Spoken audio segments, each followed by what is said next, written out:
नमस्कार। आज हम रॉबर्ट कियोसाकी की एक बहुत ही चर्चित किताब है रिच डैड पुअर डैड, उसके बारे में थोड़ी गहराई से बात करेंगे। ये किताब ना पैसों को लेकर दो बिल्कुल अलग सोच, दो अलग माइंडसेट पर बेस्ड है। एक है गरीब डैड वाली सोच और दूसरी अमीर डैड वाली। तो देखते हैं इसमें क्या है। और देखिए, ये सिर्फ ऐसे नुस्खे नहीं है कि बस अमीर बन जाओ। नहीं, ये ज्यादा इस बारे में है कि पैसे को देखने के नजरिए कितने अलग हो सकते हैं। कियोसाकी ने अपने खुद के अनुभव से ये सब बताया है, मतलब कैसे उनके दो पिताओं ने उन्हें पैसों की दुनिया के बिल्कुल अलग रास्ते दिखाए। सबसे दिलचस्प बात तो यही है, ये जो दो डैड्स का फर्क है। एक तरफ उनके अपने पिता पढ़े लिखे थे, अच्छी पोस्ट पर थे। कियोसाकी उन्हें पुअर डैड कहते हैं। उनका जोर था भाई अच्छी पढ़ाई करो, डिग्री लो, बढ़िया नौकरी, जॉब सिक्योरिटी, वो सब। और दूसरी तरफ उनके दोस्त के पिता रिच डैड, वो ज्यादा पढ़े लिखे नहीं थे पर बिजनेस में कमाल के थे। उनका सीधा कहना था पैसे के लिए खटो मत, ऐसा कुछ बनाओ कि पैसा तुम्हारे लिए काम करे। यहीं से सारा खेल, मतलब सोच का फर्क शुरू होता है। बिल्कुल।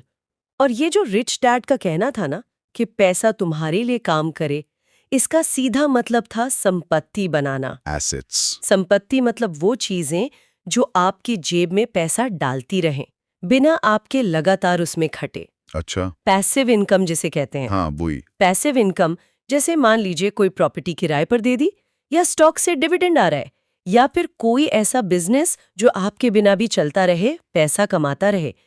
कियोसाकी सिर्फ पारंपरिक निवेश की बात नहीं करते, वो कहते हैं कोई सिस्टम बनाओ, कोई बौद्धिक संपदा जो पैसा लाए। हाँ, मतलब सिर्फ सैलरी पे टिके ना रहो।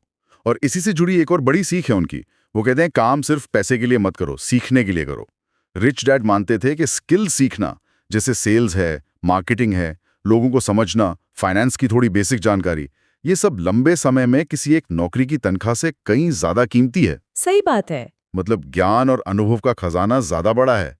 सुनने में तो आसान लगता है, पर करना वो शायद मुश्किल है। बिल्कुल सही कहा। और यहीं पर कियोसाकी जो हमारी पारंपरिक शिक्षा है ना, उस पर एक सवाल उठाते हैं। वो कहती हैं कि स्कूल कॉलेज ठीक है, हमें एकेडमिक ज्ञान मतलब हिस्ट्री, साइंस, ये सब तो सिखाते हैं। हाँ, वो तो है। पर पैसे का मैनेजमेंट कैसे करना है, निवेश क्या होता है, बाजार कैसे काम करता है, ये सब, मतलब फाइनेंशियल लिटरेसी। ये अक्सर गायब होती है, ये हमें खुद ही सीखना पड़ता है ना। हाँ, ये तो बात है। फाइनेंशियल लिटरेसी पर जोर कम ही रहता है। और इसी समझ से जुड़ी एक और बात वो करते हैं, कॉरपोरेशंस का इस्तेमाल। अमीर लोग अक्सर एक कंपनी या कॉरपोरेशन बनाकर काम करते हैं। कॉरपोरेशन, ये क्या अब आम आदमी के लिए भी है या ये सिर्फ बहुत बड़ी कंपनियों की बात है? कॉरपोरेशन का मतलब बस एक कानूनी ढांचा है। छोटे बिजनेस वाले भी इसे इस्तेमाल कर सकते हैं और करते भी हैं। इसका एक बड़ा फायदा है टैक्स बचाने में और अपनी जो पर्सनल संपत्ति है उसे बिजनेस के रिस्क से अलग रखने में।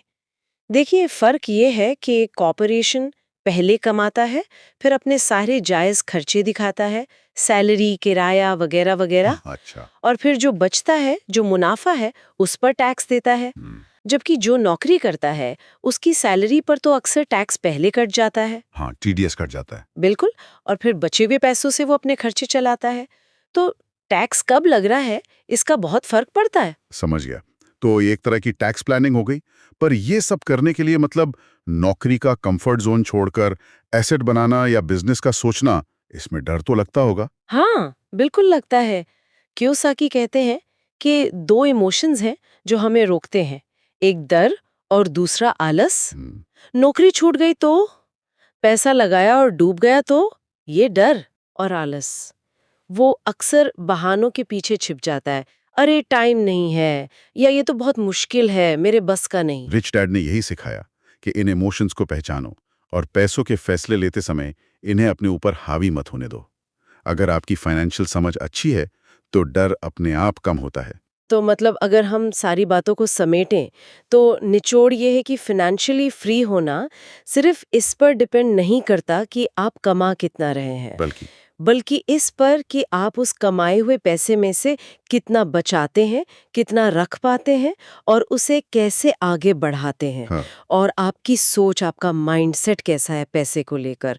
जैसा किताब में कहा भी है, असली बात ये नहीं कि आप कितना पैसा कमाते हैं, असली बात यह है कि आप कितना पैसा अपने पास रखते हैं और वो पैसा आपके लिए कितनी मेहनत करता है। बिल्कुल। तो ये एक सोचने वाली बात छोड़ जाता है सबके लिए। हाँ, कि अगर हमारी फॉर्मल एजुकेशन हमें ये सब नहीं सिखा रहे, पैसों की समझ नहीं दे रहे, तो फिर अपनी फाइनेंशियल समझ बढ़ाने के लिए और शायद अपना पहला एसेट बनाने की दिशा में पहला कदम क्या हो सकता है? सही।